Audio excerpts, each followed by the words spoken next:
Les gens sont de plus en plus sédentaires et donc ils ont mal au dos parce qu'ils n'ont plus assez de muscles. Une colonne démusclée, ça va faire mal. Et il y a des douleurs du dos qui sont vraiment liées à un malaise au travail, à la maison. C'est-à-dire que le stress, par exemple, peut être un facteur Complètement. de maux de dos. La hernie discale et la sciatique, par exemple, dans la plupart des cas, ça va cicatriser tout seul. 80% des patients, ils vont pas être opérés, ils sont quand même soulagés, ouais.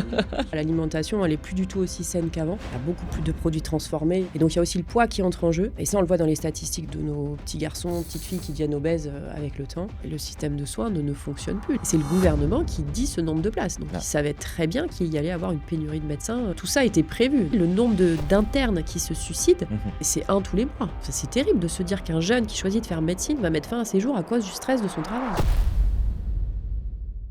Bonjour Dr Huet. Bonjour Hugo. Vous êtes neurochirurgienne, spécialisée en chirurgie du rachis, secrétaire de la Société française des chirurgiens du rachis, présidente de la... Vous allez finir avec moi. De la Société française des neurochirurgiens libéraux. Bienvenue dans Expert. Merci beaucoup. Je pense que vous êtes au bon poste. Ouais. Le dos, c'est ce qui touche le plus de monde aujourd'hui. C'est le mal du siècle, j'ai l'impression. Qu'est-ce qui a changé ces dernières années dans les pathologies du dos chez les patients? Pourquoi ils viennent à vous aujourd'hui? Alors j'ai remarqué deux choses. Les gens sont de plus en plus sédentaires et donc ils ont mal au dos parce qu'ils n'ont plus assez de muscles. Là, on le voit très bien, hein, les enfants, on les pose à l'école, ils ont des trottinettes électriques. Et les adultes, c'est un petit peu la même chose. Donc ça, clairement, une colonne démusclée, ça va faire mal. Et l'autre chose que j'ai remarqué aussi, c'est quand même, on a la colonne démusclée, ça va aussi avec les prises de poids, etc. L'alimentation, elle est plus du tout aussi saine qu'avant. Il y a beaucoup plus de produits transformés, il y a des distributeurs de nourriture partout, on peut acheter à manger n'importe quand. Et donc, il y a aussi le poids qui entre en jeu. Et ça, on le voit dans les statistiques de nos petits garçons, petites filles qui deviennent obèses avec le temps. Ce que j'ai remarqué aussi, c'est qu'il y a quand même un mal-être chez les gens. Et il y a des douleurs du dos qui sont vraiment liées à un malaise au travail, à un malaise à la maison. Et en fait, il y a une espèce, c'est ce qu'on appelle la somatisation. Et les gens, je trouve, les personnes sont de plus en plus à se plaindre du dos parce qu'elles ne sont pas forcément bien dans leur basket. C'est-à-dire que le stress, par exemple, peut être un facteur de maux de dos. Et j'imagine qu'avec les positions assises, les positions au bureau, tout ce qui Et on va ajoute à cela, en effet, des contraintes physiques. 8 heures devant un ordinateur, soit devant un écran ou avec les oreillettes, etc. On a des patients, en effet, qui ne se lèvent pas de toute une journée, qui ne vont pas marcher ni rien, qui sont stressés. Le soir, ils ne font pas de sport, ils s'assoient sur leur canapé avec leur téléphone. On a des gens qui ont mal au dos. Évident. C'est marrant, parce que je viens d'arriver et vous dire, en plus, j'ai mal au dos. Ouais, j'ai une scoliose, donc c'est un peu différent. Voilà, c'est un cas un peu particulier. Mais je vous ai dit aussi que c'est le sport qui tient tout et exactement. que c'est d'avoir musclé mon dos. Le sport, pour moi, c'est une base à la consultation. Je répète toujours ça. Pourquoi ? Parce que c'est une soupape pour vider le stress. Et quand je dis sport aux patients, même à ceux qui n'ont jamais fait de sport, c'est tu prends tes baskets, tu vas marcher 20 minutes et c'est bon. Tu n'es pas obligé d'aller à la salle de sport, à la piscine, s'il n'y a pas de piscine à côté de la maison. Ne serait-ce que ça, c'est un côté physique où on pense à rien, ça décharge un petit peu et ça nous fait sécréter des endorphines et ça, c'est un antidouleur naturel. C'est des patients qui vont mieux. Ouais, c'était la question que j'allais poser, c'était est-ce qu'il y a un sport en particulier qu'il faut pratiquer? Mais la marche suffit à muscler le dos? Oui, alors après, ce que je dis aux patients, le meilleur sport, c'est celui que vous allez faire. C'est-à-dire quelqu'un qui n'aime pas nager, si je lui dis toutes les semaines, il faut aller à la piscine, clairement, le patient, il va jamais le faire. Donc, le plus simple et le moins cher aussi, il y a ça, c'est des chaussures et vous allez marcher 20 minutes. C'est déjà pas mal. Le mieux, c'est quand même une bonne demi-heure. Et puis, on ne pense qu'à ça. C'est-à-dire, c'est vraiment, on est dans la marche, on n'est pas en train d'appeler la copine, de checker les mails parce que tout ça, en fait, on continue encore le fil actif du cerveau. Il faut à un moment donné que ce cerveau déconnecte et ça permet aussi de mieux dormir derrière. Ouais, c'est un peu mes combats, moi aussi, là, en ce moment, j'ai envie de parler de plus en plus de ça, du sport et de l'alimentation et surtout, je trouve, de l'alimentation qui est un facteur énorme dans la santé actuelle, qui est négligée. Moi, je dis souvent, la nutrition, ça devrait être une matière à l'école.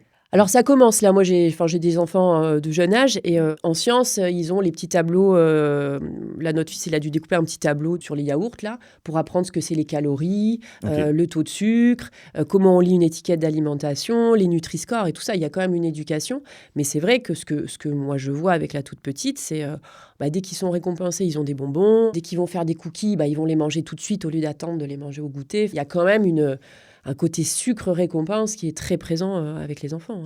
J'ai une question qui me vient à l'esprit. Est-ce que vous voyez plus de pathologies du dos chez les patients qui ont des métiers difficiles, des métiers physiques, etc. ou chez justement des patients sédentaires qui sont plus souvent assis? C'est une très bonne question. On a vraiment les deux. C'est-à-dire qu'on a vraiment le patient. Là, c'est ce qui s'est passé hier. Là, j'ai opéré un charpentier couvreur. Donc, en effet, il a une carrure, il a des muscles très, très de bonne qualité, mais tellement il met de contraintes techniques sur sa colonne, parce qu'il soulève ses tuiles, il va soulever ses poutres et tout ça, il a eu une hernie discale. Et au contraire, on va avoir la patiente ultra sédentaire qui, elle, a zéro muscle, et dès qu'elle va peindre sa maison, bim, elle va avoir... C'est pas une histoire de patient trop musclé ou pas assez musclé, c'est une histoire de balance entre les muscles et la contrainte physique qui va être impliquée au dos, et la balance que vous allez mettre. Et à quel moment, du coup, une douleur au dos, elle passe de banale à inquiétante? Par exemple, ce charpentier, à quel moment il est venu vous consulter? Ça va dépendre des patients, mais en gros, soit la douleur est là depuis trop longtemps et ça commence à inquiéter, parce que souvent le patient il se dit, il a raison, ça va passer, et c'est vrai que dans le dos, il y a beaucoup de douleurs qui s'en vont toutes seules. Mais déjà, si ça fait plus d'un mois, 2 mois, ça commence à pas être normal. Et 2, il y a le dos, mais souvent dans notre métier, il va y avoir des irradiations douloureuses dans les jambes, les sciatiques, les cruralgies, les brûlures dans les pieds, tout ça, c'est pas normal. Systématiquement, il y a des douleurs dans les jambes quand le dos est atteint? Quand il y a une grosse hernie discale qui comprime le nerf, oui. Sinon, la douleur du dos banale, c'est la lombalgie, ce qu'on appelle la lombalgie commune. Et en effet, c'est une douleur qui a un certain rythme, c'est-à-dire elle va plutôt être mécanique, augmenter à l'effort, et elle va durer un certain temps. Après, il y a d'autres types de lombalgie qui, là, vont alerter parce que ça survient la nuit et que ça peut être des pathologies beaucoup plus graves dessous, mais c'est rarissime. Il y en a d'autres, des signaux d'alerte comme ça, qui doivent pousser à aller consulter? Ah oui, par exemple, le pied qui fonctionne pas. Il y a des patients qui s'en rendent pas compte. Je peux pas mettre sur le talon, je peux pas mettre sur les pointes. Ça, c'est pas normal. Les fourmillements dans les pieds tout le temps. Alors après, c'est pareil, chacun va avoir un curseur, mais quand même, il y a des symptômes. Il faut pas hésiter à en parler au médecin traitant, je trouve. Et puis, le médecin traitant va au contraire rassurer le patient, ou au contraire déclencher les explorations. Mais oui, il y a un pied qui tombe. Là, je l'ai vu récemment. Le patient, il peut pas se mettre sur la pointe des pieds. Ah bon? Ah ben, j'avais pas vu. Oh là là, dis donc, ouais. J'étais au sport où on m'a dit l'autre jour que la position accroupie, droite sur les pieds à plat, avec le dos droit, plus on la tient longtemps, plus ça muscle le bas du dos et justement ça renforce le dos. Oui, il y a des patients qui peuvent pas le faire, par exemple. Ouais. Parce du coup, j'ai essayé qu'il y a une raideur. Ouais. Exactement, il y a une raideur dans ce qu'on appelle les ischio-jambiers et tout ça. Il y a des patients qui peuvent pas tenir la position comme ça. Ouais, je l'ai essayé quand il me l'a C'est bien, dit. ça augmente la souplesse, mais Et ouais, ça c'est me très bien. tirait ça me tirait à des endroits dans les jambes et je me suis dit, ah tiens, c'est marrant, c'est une position qui est difficile à tenir au final. Si vous aimez ce format, pensez à vous abonner à la chaîne YouTube Expert et à activer la cloche pour ne rien manquer. On a encore beaucoup de praticiens qui vont venir partager leur expertise, leurs innovations, leurs anecdotes les plus folles. Pensez à vous abonner à nos réseaux sociaux qui s'affichent sur l'écran, expert.media. Si vous êtes praticien et que vous souhaitez être invité pour partager votre expertise, n'hésitez pas à nous envoyer un mail à l'adresse qui s'affiche à l'écran. Les patients, quand ils arrivent à vous, est-ce qu'ils sont assez informés? Est-ce que tous ces termes médicaux liés au dos, ils les connaissent, ou est-ce qu'ils arrivent quand même Alors, moi, je trouve qu'ils les connaissent de plus en plus, parce qu'en effet, tout le monde va les regarder sur Google. Beaucoup pensent qu'ils ont tout compris, mais il ne faut pas hésiter à quand même en parler au médecin, parce que nous, on a les années d'études derrière pour aider à décrypter. Donc, il ne faut pas simplifier non plus, mais oui, les mots simples, lombalgie, maintenant, c'est un mot en effet que les patients connaissent assez facilement. Ouais. Est-ce qu'ils vont pas trop sur Google ou sur ChatGPT pour... Oui, comme on dit, médecine, ça se fait pas sur Google. Mais si, ils y vont. Alors après, on crée du contenu. C'est ce qu'on est en train de faire aujourd'hui, justement, pour leur donner du bon contenu, parce que c'est ça le problème, c'est le filtre. Et nous, on est là pour essayer de mettre leur examen clinique. C'est ça qui compte surtout, c'est quand on examine le patient, avec son imagerie, et avec ce que ça peut être ou ne pas être et ce qu'on fait. Et c'est ça la médecine, c'est pas juste lire j'ai ça, Google il dit de faire ça. Non, c'est pas tout à fait la même chose. Et vous voyez des patients qui font des grosses erreurs à cause de cette auto-diagnostic, pardon. Oui, bon, c'est pas des grosses erreurs, mais parce qu'ils comprennent très bien. Ils sont faciles, les patients, une fois qu'on leur a expliqué, ils comprennent bien. Non, j'ai pas eu de grosses catastrophes, non. Qu'est-ce qu'ils peuvent faire par exemple? Est-ce qu'il y a des croyances? Est-ce qu'ils ont testé quelque chose? Alors souvent, oui, ils arrivent catastrophés quand ils lisent leurs résultats d'IRM, où souvent il y a écrit arthrose partout, ou discopathie. Enfin, ils arrivent assez catastrophés en se disant qu'ils sont tout pourris. Ah mais non, mais qu'est-ce qui va se passer, docteur? Comment je vais finir? Non, donc là on les rassure. Non, c'est pas. Il faut mettre un peu en relief les choses. Et puis c'est pas juste parce qu'ils ont 3 disques abîmés que leur vie est finie. C'est souvent là où du coup ils ont un petit moment d'arrêt. Puis après ça va, ils comprennent. Ah oui, c'est vrai que j'ai pas si mal que ça. Et ça y est, ils font leur petit cheminement et ça va. Donc vous traitez les hernies discales.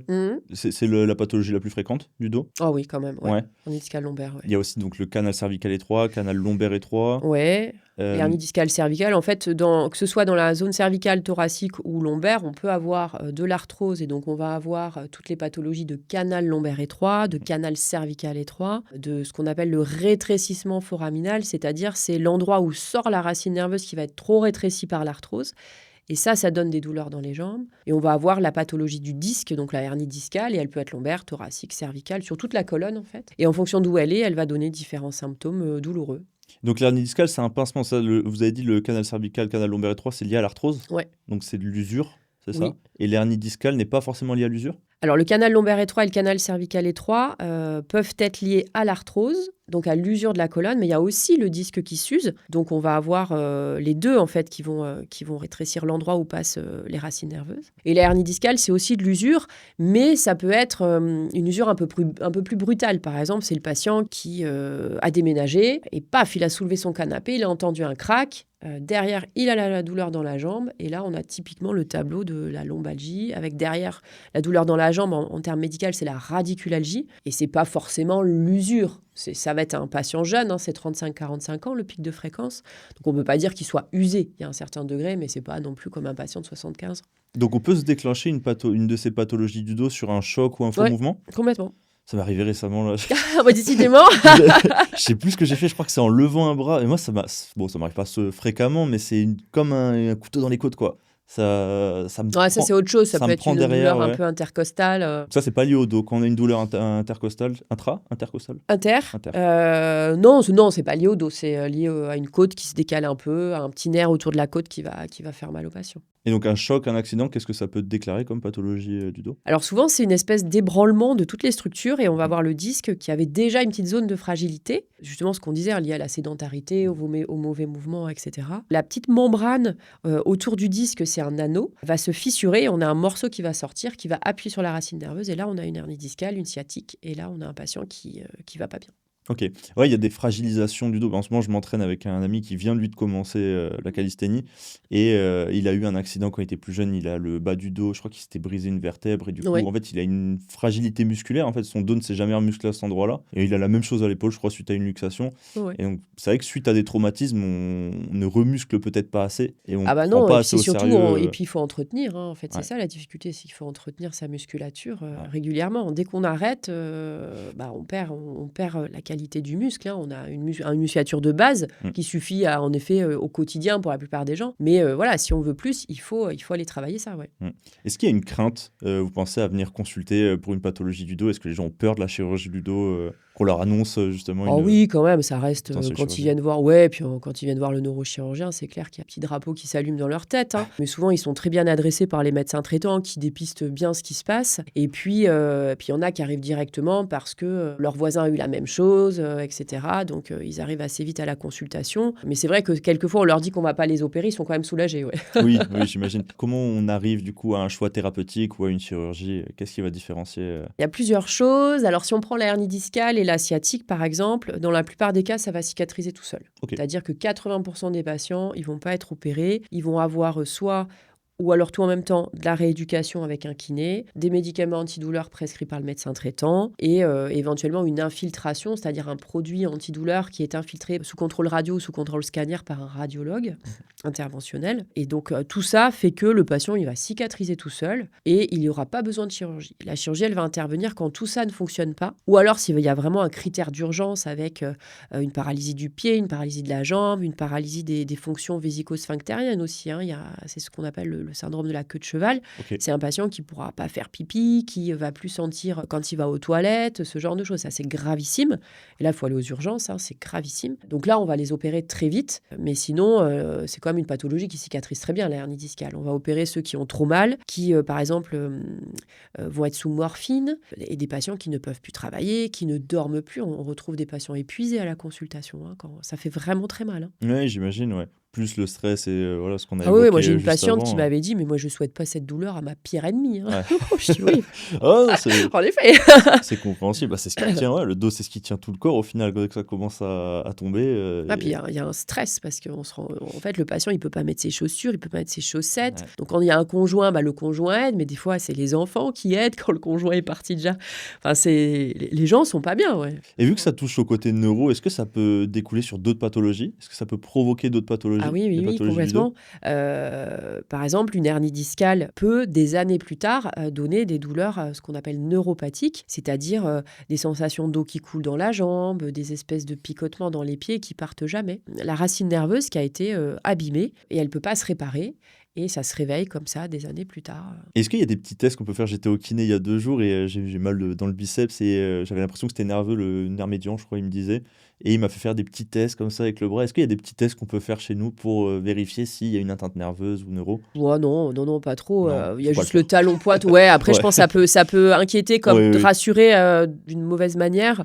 Non, je dirais, faut pas hésiter à passer la porte de son médecin. Hein, vraiment, quand il y a vraiment une inquiétude avec une douleur et quelque chose qui descend dans la jambe, non, faut aller consulter hein, quand même. Les techniques chirurgicales, elles ont beaucoup évolué. Comment vous expliquez à vos patients aujourd'hui quand vous devez passer sur une chirurgie? Comment vous les Alors dirigez? oui, ça a beaucoup évolué, ouais. Ouais. Vous pratiquez la chirurgie endoscopique du Ouais, rachis, donc qui est complètement, une ouais. spécialité de la chirurgie du rachis. Comment vous leur présentez cette technique? Comment vous l'expliquez? Pour répondre à l'évolution, en effet, avant, c'était des chirurgies ouvertes avec des cicatrices, encore maintenant, parce que des fois, on en a besoin, hein, mais c'est vrai que les cicatrices étaient plus grandes, avec une désinsertion musculaire plus importante, plus d'os qui étaient enlevés, donc avec des potentielles instabilités. Après, donc, pour pallier à ces instabilités, il y a eu tout ce qui était ostéosynthèse, c'est-à-dire qu'on met des vis, on met des cages, etc., pour tenir les colonnes. Et puis là, on a une évolution. Alors chez nous, ça fait une 20aine d'années qu'on fait ça, mais là, de plus en plus, sur l'endoscopie, avec être mini-invasif, éviter le plus le délabrement musculaire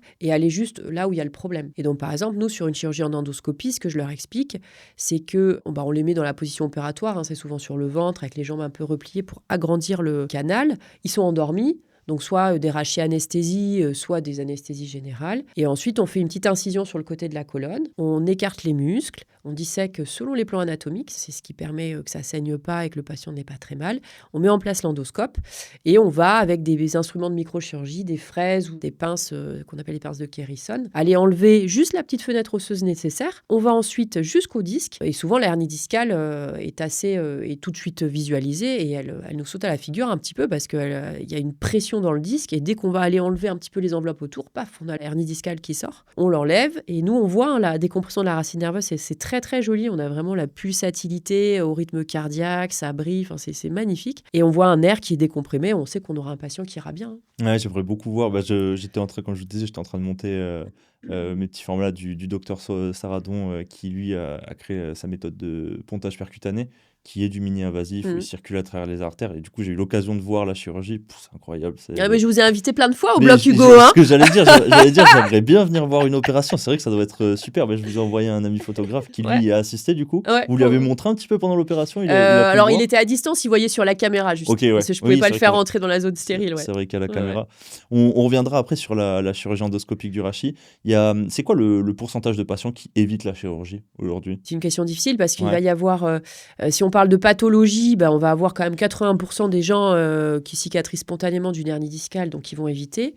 Et en revanche, sur un canal lombaire étroit, alors moi j'ai un biais de sélection parce que forcément, moi quand ils viennent me voir, ils ont déjà fait plein de choses et les médecins traitants leur a dit, non, mais là maintenant il faut vraiment aller voir un chirurgien. Donc c'est vrai que moi j'ai tendance à aller à la chirurgie, du coup je les vois. Les pathologies, on va éviter la chirurgie, c'est vraiment le mal au dos pur ou le mal au cou pur. Ça, c'est vraiment que du muscle. Tous les patients qui se plaignent voilà, j'ai mal au cou, ça va un peu dans ma tête et tout ça, c'est en fait l'arthrose cervicale. Et alors ça s'opère pas, ça marche pas. Comme la lombalgie vraiment commune, où ça marche pas très bien, voilà.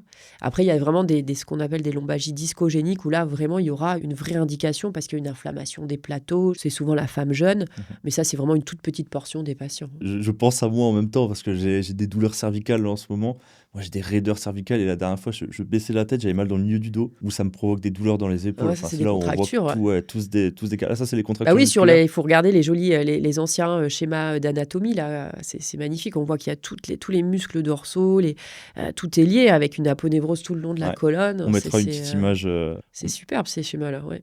Et ça explique beaucoup de choses. Est-ce que les patients ils arrivent trop tard en consultation? Ah, j'en ai eu quelques-uns, ouais. C'est pas la majorité en général. Non, heureusement. Donc après, on passe, j'imagine, au diagnostic, à l'imagerie. Qu'est-ce qui se passe à ce moment-là? Comment vous dirigez les patients? Soit vraiment, il y a une indication chirurgicale et dans ce cas, on organise la suite, c'est-à-dire qu'on a des collaboratrices qui vont leur donner les dossiers d'admission, etc. Et on va leur demander de faire leur prise en charge, de prendre rendez-vous avec l'équipe d'anesthésistes avec laquelle on travaille et on va enchaîner comme ça sur la chirurgie. Puis des fois, malheureusement, vraiment, c'est tellement gravissime que certains, des fois, j'appelle l'équipe de l'hôpital.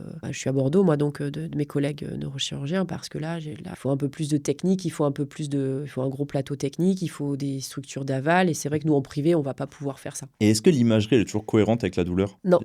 Non, en effet. Des fois, on a des énormes hernies discales et on a un patient qui va très bien. Mais comme il y avait une énorme hernie discale, le médecin traitant, le radiologue nous l'adresse pour un peu qu'on discute avec lui et qu'on pose les choses. On n'opère jamais une image. Moi, je leur dis souvent ça. Je dis, j'opère pas les images, j'opère l'image si ça va avec votre douleur et que la chirurgie va vous servir à quelque chose. Sinon, c'est une prise de risque et c'est pas indiqué. Et des fois, on a des toutes petites images, par exemple dans les hernies discales extraforaminales, mais ça leur fait une douleur mais atroce. Là, c'est encore mon charpentier couvreur d'hier. Là, il avait une échelle, ce qu'on appelle l'échelle visuelle analogique de douleur, à 9/10. C'est horrible. Ouais, Et c'est vrai que la chirurgie marche très bien. Dès qu'on enlève la hernie, il a plus mal.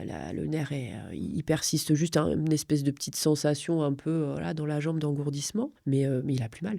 Et le patient, du coup, qui a pas trop de douleur, mais qui a une grosse hernie discale, comment il arrive à vous ? Comment il s'en rend compte ? Parce que le médecin traitant a fait une IRM, parce qu'il y avait... il y a souvent quand même une douleur. Il y avait un mal au dos, un peu mal dans la fesse. Il y a quand même un petit quelque chose, mais qui est en effet très bien géré par des antalgiques simples, des fois même pas d'antalgiques. Et c'est là où on lui dit, non, vous restez comme ça. Et puis si jamais ça va pas, vous revenez me voir. Mais on les surveille. Et quelle place vous donnez, vous, au ressenti du patient par rapport aux examens ? Le ressenti du patient, c'est ce qui va déclencher ou pas la chirurgie. C'est-à-dire que c'est de la chirurgie fonctionnelle. C'est la chirurgie qui va apporter un confort supplémentaire. Donc, si on a un patient qui a une douleur modérée, mais par exemple, là, moi, j'en ai un qui était kayakiste, il peut plus faire de kayak, il peut plus aller bosser, il dort pas bien, même si sa douleur est modérée. Alors, en plus, lui, il avait un déficit moteur. Dans ce cas, non, il faut y aller, quoi. Il faut lui proposer quelque chose.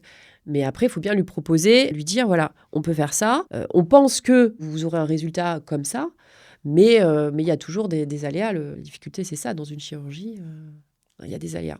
Il y a des patients qui refusent l'opération par choix. Ah oui. Ouais. Ils ont la trouille, oui. Ah, par trouille, ouais. Moi, j'en ai qui ont la trouille, j'en ai qui... au fond d'eux, ils se disent qu'ils n'ont pas si mal que ça, donc ils n'ont pas envie de prendre les risques chirurgicaux, et ça, c'est la meilleure des réflexions. Et après, on a le patient qui a mal, qui a bien compris les risques, qui a dit « Ok, moi j'y vais, j'ai trop mal, je reste pas comme ça. » Paf, on y va, et souvent, c'est des gens qui vont très bien. Et vous déterminez, vous allez dire « Bon, là, même si vous avez peu mal, il vaut mieux vous faire opérer. » Comment vous décidez et comment vous inciter ou pas à la chirurgie à ce moment-là ? On leur dit de manière... moi, j'essaie d'être vraiment factuel et de ne pas prendre la décision pour eux. Parce que souvent, ils me demandent « Ouais, mais vous feriez quoi ?» Oui, mais moi, là, j'ai pas mal. Donc, c'est vrai, de prendre la décision, c'est pas du tout... Puis, de toute façon, c'est vous, c'est votre décision. Moi, je vous dis les choses. Après, j'en ai eu une où vraiment, elle aurait dû être opérée depuis déjà très, très longtemps.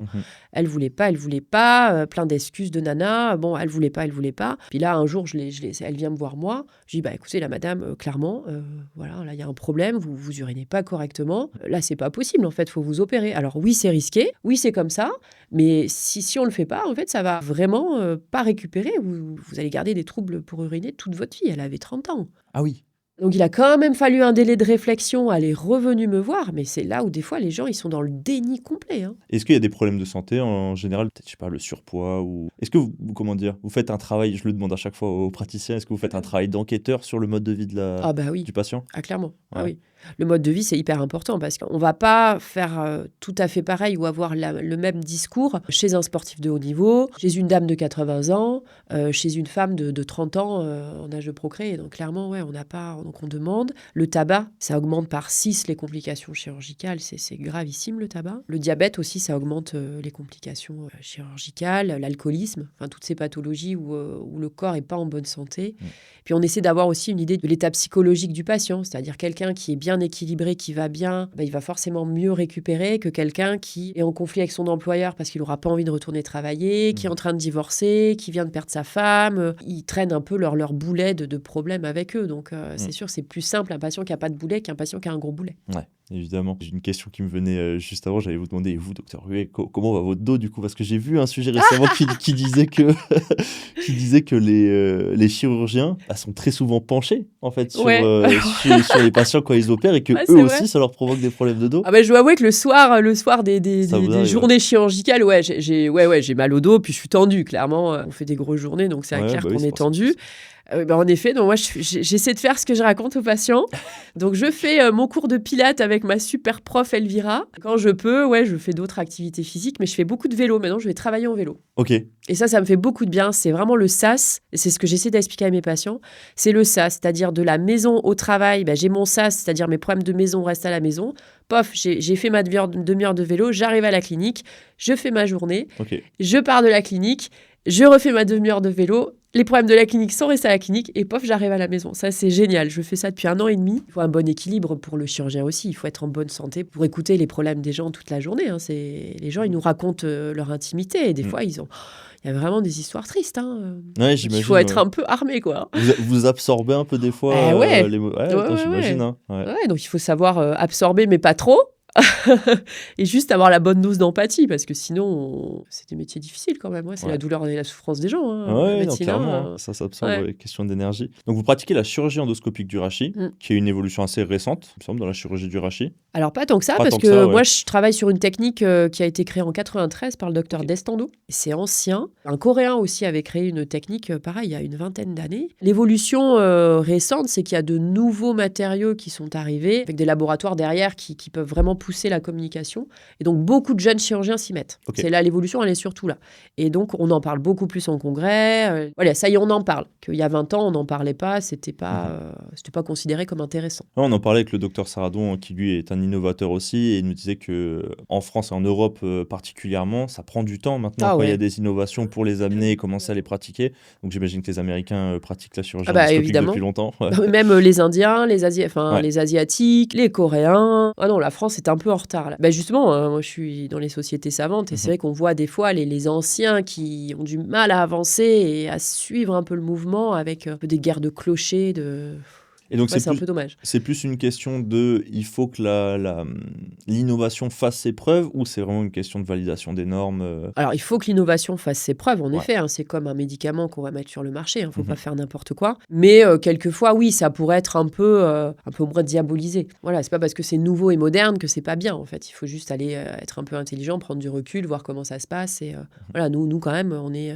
Monsieur Destando, c'était 95. Moi, je suis arrivée en 2016. Voilà, on a déjà 10 ans d'expérience derrière. Et en disant tout va bien en fait. Oui.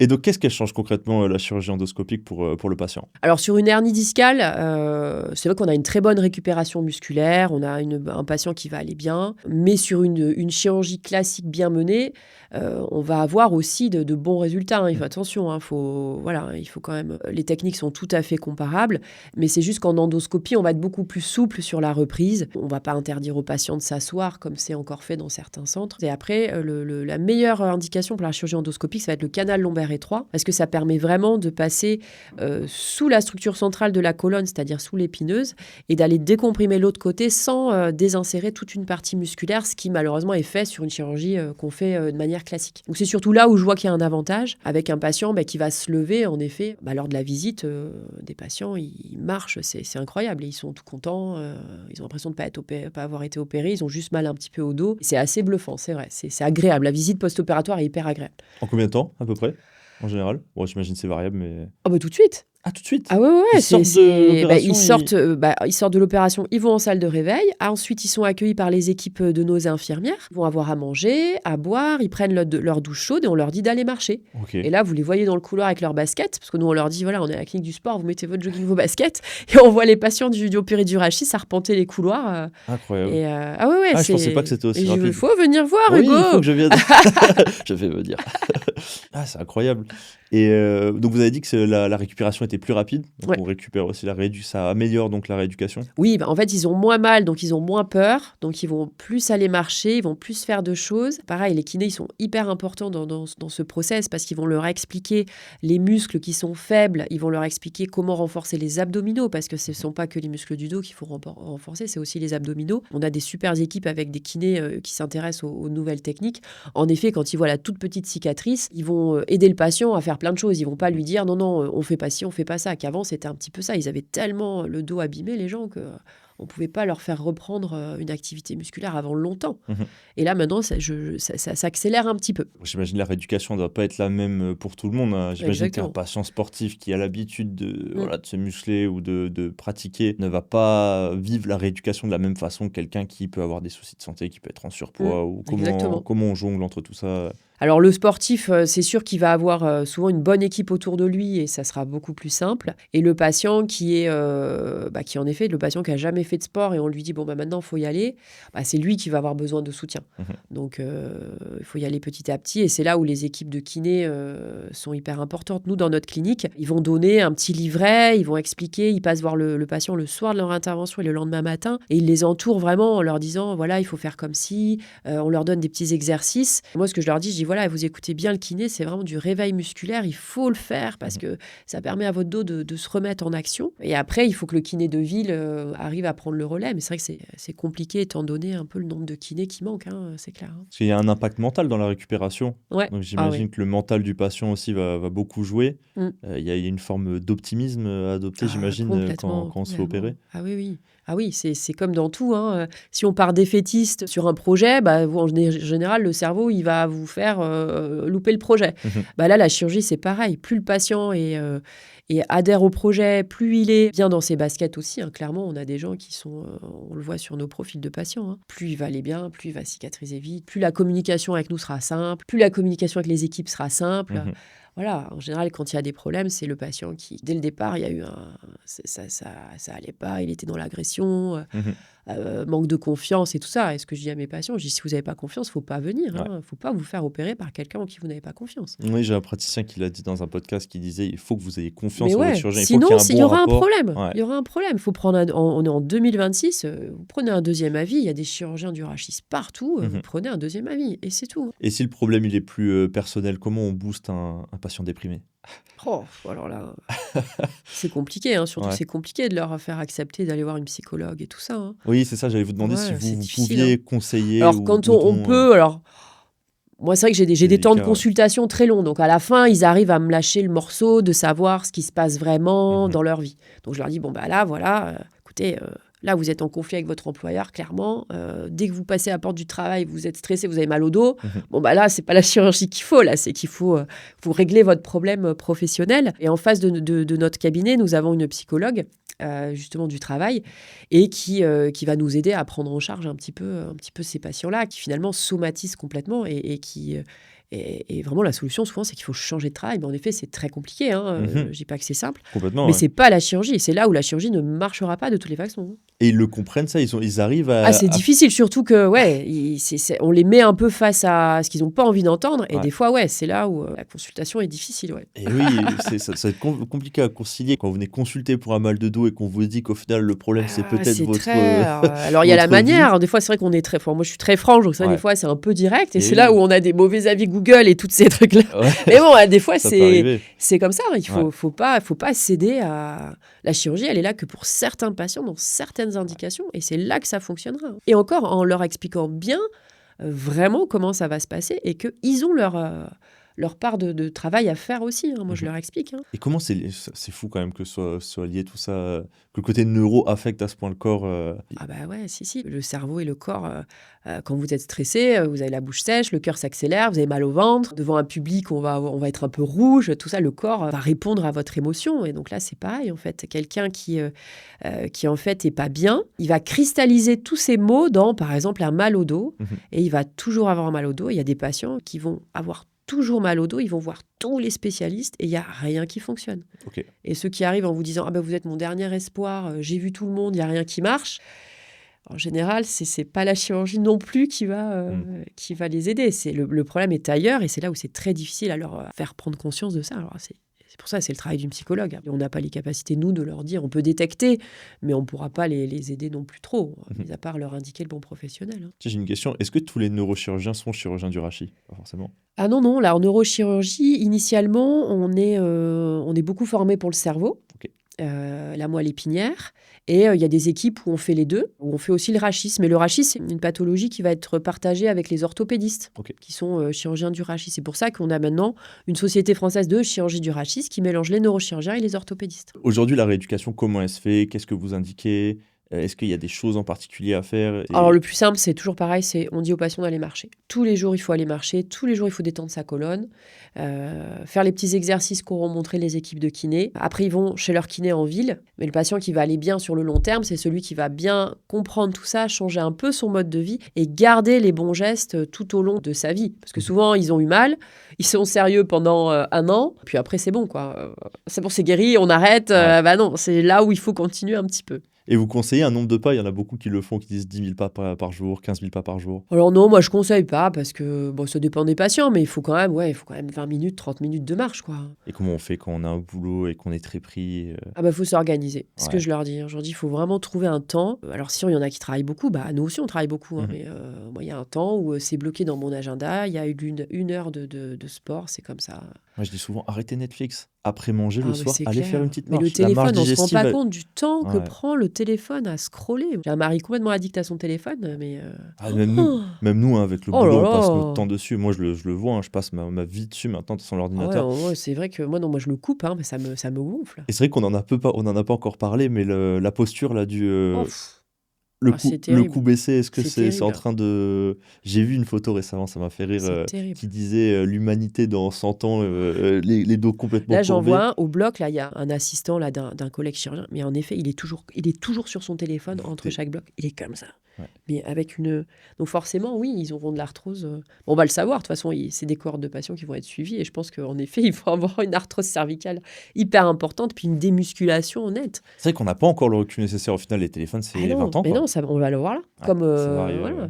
Comme le vapotage et tous ces trucs-là. Ce sont les futurs résultats médicaux. Hein. Ah, j'ai un ami, on rigole. À chaque fois, il est vraiment pareil. Quand il est sur son téléphone, il est perpendiculaire. Ah, mais c'est terrible. Le cou C'est est terrible. plié. Ça vieillit mal. Puis les yeux aussi, hein, sur les enfants qui sont sur les tablettes et tout ça, ça augmente la fatigue visuelle et Ah ouais, pas mal de choses. Hein, Et donc ouais. ça crée quoi? Des tensions cervicales? Ça vient surtout toucher le côté cervical? Ou ça peut Ah oui. aussi toucher le bas Non. du dos ou... Ah oui, bah alors après le cervical, et puis à force, ouais, c'est le bas du dos aussi, parce que en fait, ils sont assis.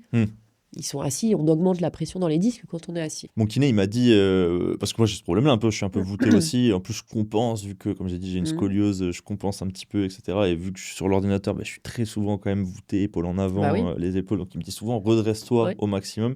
Et lui il m'a conseillé, il m'a dit achète un tapis de marche, maintenant tu as des tapis de marche que tu peux trouver facilement, et un bureau que tu peux, les bureaux modulables là, et marche pendant que tu travailles. Je dis, mais Voilà, ouais. je veux Ouais, bien- ouais, alors quand on fait plusieurs choses en même temps, on perd jusqu'à 400% d'attention. Hein, donc je sais pas, je suis pas sûre. Voilà, j'ai une réponse à donner à mon kiné. Voilà, et puis c'est vrai que le sport, parce que souvent, voilà, les patients, par exemple, ils me disent ah ouais, alors moi je travaille dans une grande entreprise, je fais 10 000 pas par jour. Je dis ok, mais vous êtes en train de travailler. Moi aussi, quand je vais chercher mon patient en salle d'attente, je dois faire 6 000 pas dans la journée, mais je suis en train de travailler. Il y a ça aussi, le sport, ça doit vraiment être une activité à part entière, où on est dans cette activité-là et on se détend, on n'est pas en train de travailler, vous voyez. Donc ouais, non, je ne serais pas... Oui, aller marcher quoi. Aller marcher Plutôt, ouais. et écouter des podcasts, écouter notre podcast. Par exemple. Par exemple. Il y a d'autres positions comme ça qui peuvent détruire le dos à terme. La position allongée, par exemple, là je vois. Non, allongée, non, Ah ouais c'est vraiment assise. La position assise augmente vraiment des contraintes. La position canapé, là, vraiment, l'espèce de dos arrondi, pas droit, ça augmente vraiment la pression dans les disques. Pour les cervicales, c'est vraiment la tête penchée en avant. Tiens, j'arrête pas de me poser une question en ce moment. Vous allez pouvoir me répondre. Vous êtes la mieux placée. Comment on dort? Vu que souvent je vais me coucher après le sport et vu que j'ai mal à des endroits, je me positionne souvent en fonction d'où j'ai mal. Ouais. Je me demande, je me dis, au final, la position dans laquelle on dort, c'est une position qu'on verrouille. Enfin, moi, je sais que je bouge pas trop la nuit. Donc, la position dans C'est que laquelle la je position m'endors... est bonne, Ah ouais. tout simplement. Moi, je dis à mes patients, le mieux quand même, c'est de s'étirer juste avant de se coucher. La petite routine d'étirement, là, parce que tout le monde dit j'ai pas le temps. Ouais, bah, attends, 5 minutes avant de te coucher, tu les as, tes 5 minutes. Hein. Donc, je dis aux patients, si, vous prenez 5 minutes, il faut étirer les ischio-jambiers, étirer un peu les cervicales. Il y a des petites routines à avoir pour étirer les muscles et bien dormir. Mais après, la position de sommeil, c'est la position dans laquelle vous êtes bien. Hein. Il y en a qui dorment sur le ventre, le côté, sur le dos, coussin, pas coussin. Il n'y a vraiment pas une position Non. favorisée. Oh non, ça c'est trop patient dépendant. Ouais, moi, je dors côté, recroquevillé. Et justement, des fois, je me dis, je dors peut-être avec la tête justement baissée aussi. Je dors pas la tête droite. Je vais avoir la tête un peu pliée. Non, ça... Non.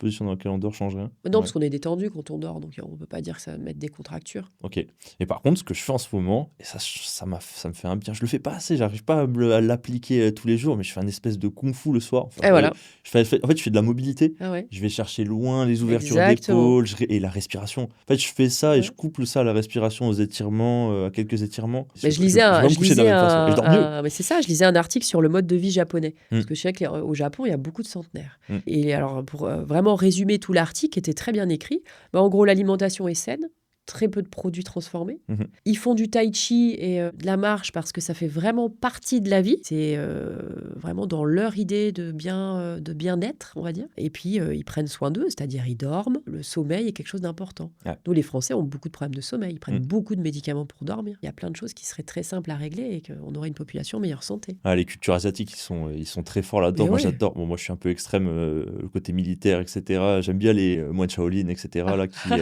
mais je voyais une vidéo l'autre jour des enfants de 4 ans, ils sont contre un piquet en train de faire la chaise tout droit comme ça. Ouais. Et c'est vrai qu'eux, on les regarde, après quand ils sont adultes, ils sont tout droits, Ah oui, gainés, ouais. ça bouge Eh pas, ouais, le bah, corps c'est ça. est préparé, quoi. Ouais, complètement. Est-ce que les enfants devraient aller à l'école sans chaise et faire de la chaise toute la journée, juste la position alors de je la pense que chaise. les enfants devraient faire plus de sport, Ouais. ça c'est clair. Mais dans les écoles, ça commence à arriver. Là, on le voit au collège, nous, ils ont augmenté les heures de sport. Mais oui, quand je fais la sortie d'école, on se dit, ouais, déjà des enfants en surpoids en maternelle, c'est terrible. C'est marrant, j'ai l'impression que c'est assez extrême, qu'à l'inverse, il y a de plus en plus de jeunes qui se mettent au sport, mais qui font du sport en salle de musculation. Bon, maintenant, les salles de musculation, elles sont remplies. Beaucoup. Il y a une espèce de recrudescence de jeunes qui se mettent au sport de muscu. Et à l'inverse, il y a vraiment l'autre côté extrême où il y a des gens qui font rien, quoi. Ils font rien du tout. C'est Très, très extrême, je trouve, maintenant. Il y a plus Ah ouais, vraiment exactement, de c'est juste complètement milieu, ouais. dichotomisé. Ouais, je suis Ouais. d'accord. En fait, je comprends pas, des fois, comment on a autant de recul sur l'espèce humaine. Oui, on a les cultures asiatiques, etc., qui montrent ces choses-là. Comment on en arrive à une dégradation alors qu'on a toutes les réponses? On sait tout. On a tous les exemples. C'est les gens on qui sait préfèrent aller acheter des boissons sucrées plutôt que de l'eau, en fait. Hein. Ouais. Après, c'est une éducation. Hein. Il y a sûrement un côté... Ouais, j'essaye de comprendre comment Ouais. on en arrive là. Mais moi, j'ai un peu envie que ce soit mon combat, ce podcast. J'ai envie que ce soit de plus en plus tourné vers ça. Faire du contenu, tourner l'attention vers des choses qui aident réellement les gens et qui va les amener à un meilleur mode de vie plutôt qu'à les détruire. Aujourd'hui, le marketing détruit des humains, hein, clairement. Hein. C'est terrifiant. Puis on est dans une société de consommation. Un produit à la mode, tout le monde va acheter le produit. Est-ce que tu en as besoin? Pas forcément. Vous êtes dans les sociétés savantes, donc je vais essayer de le redire sans me tromper. Donc vous êtes présidente de la société des neurochirurgiens libéraux, Ouais. c'est ça, et secrétaire de la Société française du rachis. De chirurgie du rachis. De chirurgie du rachis, j'ai réussi à pas me tromper. Et donc aujourd'hui, vous participez, par ce biais-là, vous participez à l'évolution, j'imagine, des techniques. Ouais. En quoi il consiste exactement ce travail? Ce qui concerne la Société française de chirurgie du rachis, c'est beaucoup de formation de nos futurs confrères, avec tous les congrès, les ateliers pratiques, c'est-à-dire où les jeunes viennent apprendre à opérer en plus de leur formation hospitalière. Il y a aussi ce qu'on appelle des fellowships, c'est-à-dire c'est les jeunes qui viennent dans chaque centre privé un petit peu voir ce qui se passe dans le privé aussi, parce que c'est complémentaire avec la pratique hospitalière. On va un petit peu essayer de garder une confraternité parmi nous, c'est-à-dire comme ça, vous pouvez aller discuter avec vos collègues, un petit peu échanger. Ça permet de diminuer son stress aussi, ça montre qu'on n'est pas tout seul à la consultation, tout seul avec ses problèmes au bloc opératoire. Et après, pour les libéraux, alors on est moins, on n'est que 150, je crois, neurochirurgiens libéraux. Donc en général, les congrès, on est 80, 90 chirurgiens. C'est beaucoup plus convivial, où en effet, on va vraiment dire les choses qui nous embêtent au quotidien. Et en libéral, ça va être, on gère des entreprises, ça va être des problèmes de secrétaire, des problèmes d'assistante opératoire, des nouvelles réglementations qui arrivent. Là, il y a eu quand même un sujet sur la grève des médecins à Bruxelles. Il y a quand même eu des attaques du gouvernement sur notre profession, avec des mises en cause complètement injustes, et c'est une stigmatisation de la profession, où il faut quand même remettre les choses en place. C'est à ça qu'on s'attache. Qu'est-ce qui s'est passé exactement dans ce mouvement de grève? C'est vrai que j'ai vu plein de choses. Moi. C'est vrai que sur LinkedIn, là, je regardais, Alors, j'essaie de comprendre. Il y a eu une loi, une proposition de loi, Monet-Rousset, qui voulait enlever le remboursement, par exemple, des prescriptions des médecins de secteur 3. Il y avait une obligation de s'installer pour les plus jeunes dans des zones sous-dotées, un pouvoir du directeur de la CPAM qui pouvait du jour au lendemain diminuer la cotation des actes, si c'est ce qui a été fait, par exemple, sur la cotation d'un acte de scanner, par exemple. exemple, du jour au lendemain, moi, je vous dis, Hugo, on diminue de 12% votre salaire. D'accord. Donc, c'est d'un point de vue autoritaire comme ça. Enfin, il y avait plein de mesures. Là, j'ai plus tout en tête. Il y avait, pour les secteurs 1, un médecin en secteur 1, l'assurance maladie paye une partie de ses cotisations. Comme ça, les consultations sont à un tarif tout à fait correct. Et là, on allait lui enlever tout ça. Les secteurs 2 qui prennent des compléments d'honoraires et qui sont autorisés, ils voulaient rajouter des taxations. Ils nous mettaient à un niveau de délinquant parce que si on remplissait pas le dossier médical partagé, qui est un outil purement administratif, on avait 10 000 euros d'amende.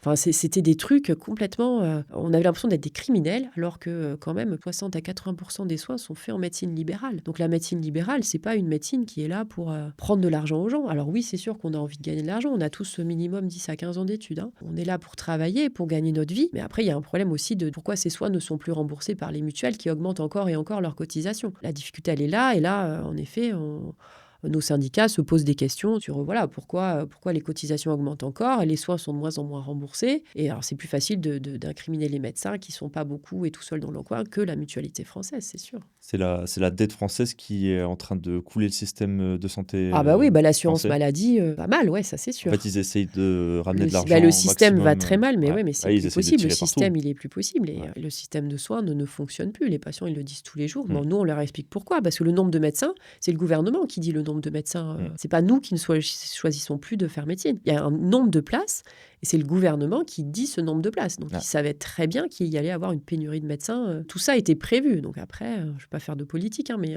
il faut se poser des questions. C'est pas la faute le médecin, il est tout seul dans son cabinet. Le travail est difficile. On est là. La profession est extrêmement difficile. Le nombre d'internes qui se suicident, c'est 1 tous les mois ou encore moins, je crois. C'est terrible de se dire qu'un jeune qui choisit de faire médecine va mettre fin à ses jours à cause du stress de son travail. Moi, je trouve ça dramatique. Ah oui, non, complètement. Et les patients sont encore pas contents de ce que fait leur médecin parce qu'ils n'ont pas de rendez-vous. Mais il faut un peu mettre les choses en place. Il faut déjà être content de ceux qui sont là, qui essaient de bien faire les choses, plutôt que d'aller leur taper dessus encore plus. Puis c'est des professions qui doivent être valorisées. Je reçois bientôt une infirmière en réanimation infantile, c'est ma voisine, que je vois passer chez moi pour mettre son chien, du coup on se voit souvent. C'est un métier, la réanimation infantile. Oui. Mais ça, les gens l'oublient. Et le soin est une voie difficile. Ouais, c'est clair. Complètement. Mais à tous les niveaux, que ce soit le médecin, l'infirmière, l'aide-soignante, le kiné, tout. On fait des sacrifices familiaux, ça aussi, des fois, je leur dis aux patients.